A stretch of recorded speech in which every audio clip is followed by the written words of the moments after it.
Hey guys, how you doing today? Welcome to another episode of The Confessionalist, and this is part 2 of Positive Vibes in July. So I got a couple short stories for you, just from my friends that submitted their stuff, so let's go ahead and get right into it.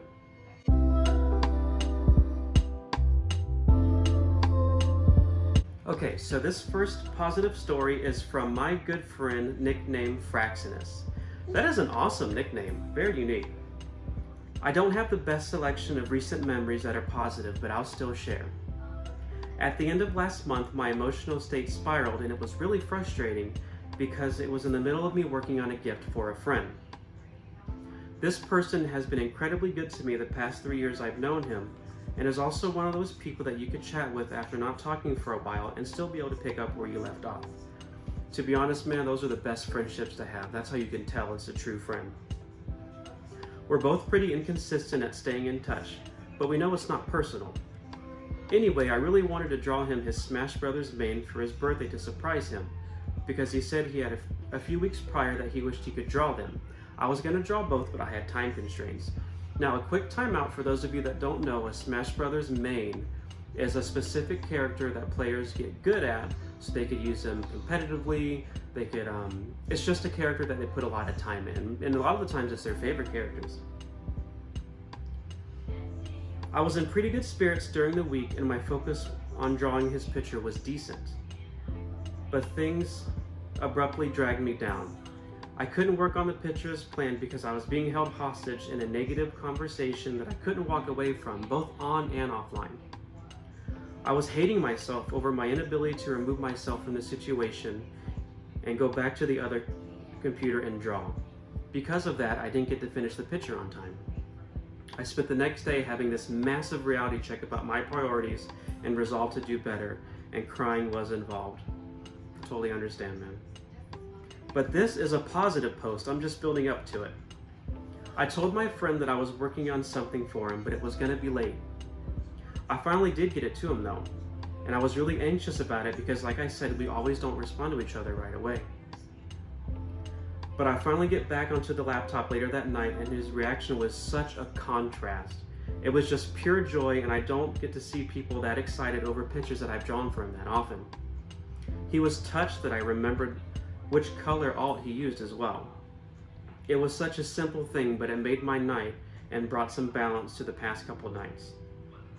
Well, as your longtime friend, and by long time I mean a few years, I think, but I just want you to know that you're an amazing person, you're an amazing friend, and I'm so happy that you got the chance to give him that birthday present, no matter how late it was. That's why they call that term belated. Continue to be amazing. I know things have been a little hard right now with the environment that you're in, but you're gonna persevere. You've done all your life, and I can't wait to see what's next for you. So thank you. Okay, so this next one is from my friend nicknamed Echolite. This happened a few years ago. It's kind of bittersweet, so you don't have to add it to your list if you don't want to, but it's very important. I once had a cat named Jeffrey. He was Gizmo's best friend. They would sit up in the cat tree together and play fight. It was adorable. He was my sister's cat. I had Gizmo and she had Jeffrey. He would like to go outside and run around a lot with Jewel. The way we found him was that he ran up to my family's car when it was driving, so he wasn't really scared of anything. You know what, as a cat, if a 1,000-pound vehicle came rushing towards me, I would not run up to it because there have been so many cats that have been run over. He was brave, too brave. One night I let Jewel in, but I forgot that Jeffrey was out. Then the next morning we found him injured. He must have wandered too far and bumped into one of the big dogs that live around here. He wasn't scared of anything, so he must have not been afraid to it and walked up to it. The dog had sunk its teeth into its leg and shook him in the air. He didn't look very injured on the outside, but inside many bones were broken. Oh no. I stayed by his side the whole way to the vet. I comforted him and petted him and told him that it was going to be okay, because what else can I do? I wouldn't let myself think of what might happen to him. I wouldn't let myself think that he might be too injured. I told myself over and over that he was going to be okay, but he wasn't. He had to be put down. He was just too injured and hurt to live a good life anymore. I'm so sorry. I didn't take the news well at all. I remember hugging my sister since he was her cat, and then quickly leaving the room to be by myself. I never liked showing tears or crying in front of someone, so that's why I was in such a rush. On the same way, I don't blame you. I locked myself in my room and cried out to God. I kept asking him, why? Why? Why? Why did Jeffrey have to die? I think I stayed there for at least an hour just crying, but I finally stopped and I just went on with my day in gloom. Now, a few days after he died, I had a dream. I had a dream that I was playing with my cousins and that Jeffrey was there. He was there in spirit, and I could see him running around with us and having fun. That dream really comforted me, and it told me that Jeffrey was still here with us, by our side, and happy. He doesn't have any more pain. He's not injured anymore, and he's happy. I believe that God sent me that dream to comfort me and to teach me. I've learned through that dream, deaths aren't always that painful anymore to me. I know that every cat I love and who have died are now in a good place and happy. That comforts me, and it's lessened my guilt of his death.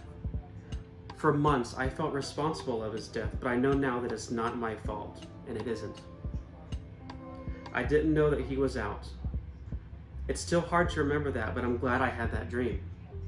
If not, I still might be blaming myself today, very sad and angry at God, but I know that everything happens for a reason, and maybe Jeffrey's death was supposed to teach me a lesson.